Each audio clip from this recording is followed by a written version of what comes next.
Okay, I'm narrating a video I did earlier, so let's see how we do. This is a tutorial on how to do a sequence of images in video to video, and we're going to overlay a second sequence of images, and it's going to be like picture in picture. So first thing we're going to do is change the rendering engine to cycles, and then we're going to do the delete the default cube, and then we're going to change the dimensions of the output, which should match the aspect ratio of the images you're going to be putting in. So my images were bigger, but I wanted to scrunch it down. So keeping the same aspect ratio, I'm using 1440 by 1080. And after that, we're going to change the file format. Let's watch until I catch up. Somewhere. Oh, no, we're going to change the FPS first. Okay, so if it was 24 FPS and we have 287 images, that would be like a 12-second video, and the images would play way too fast. So we're going to do a custom FPS, and we're going to change the base. Am I going to do it? I might be thinking on the other end. Okay, here we're going. I'm going to change it to 8. And then that's going to be, 24 divided by 8 is 3. Wait, okay, what am I doing? Oh, okay, so it's 8 frames per second. The base is 3. It's going to stretch it out times 3. So you're going to get a 36-second video instead of a 12-second video for 287 photos as we're working with in this video. Okay, now we change the file format, and we change the container and the encoding and the quality.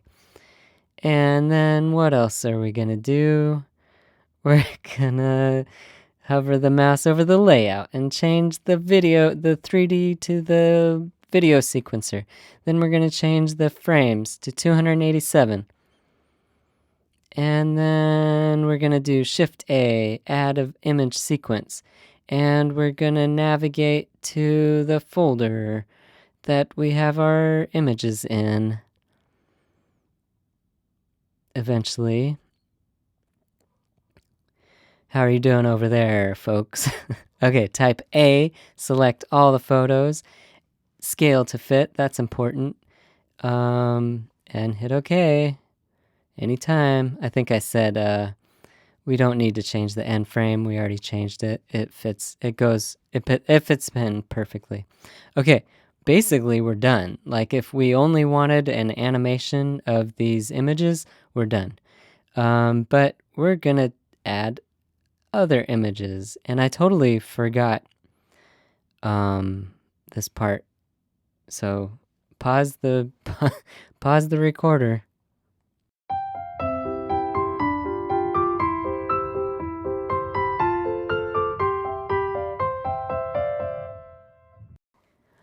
Okay, I remembered eventually where my second set of images were. Okay, and so we dropped that in. Now we're going to add an effects strip and a transform effect strip. And then we're going to hit in to pull up the properties panel on the transform effect, on the effects, that thing. And then we're gonna look at the uniform scale and scale it down. Yeah, that's right.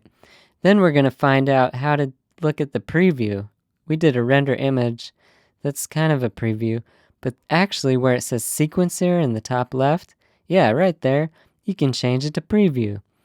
And then what else? Then you get confused a little bit because you gotta pop out the properties panel again. So you gotta like, how do I get out of preview?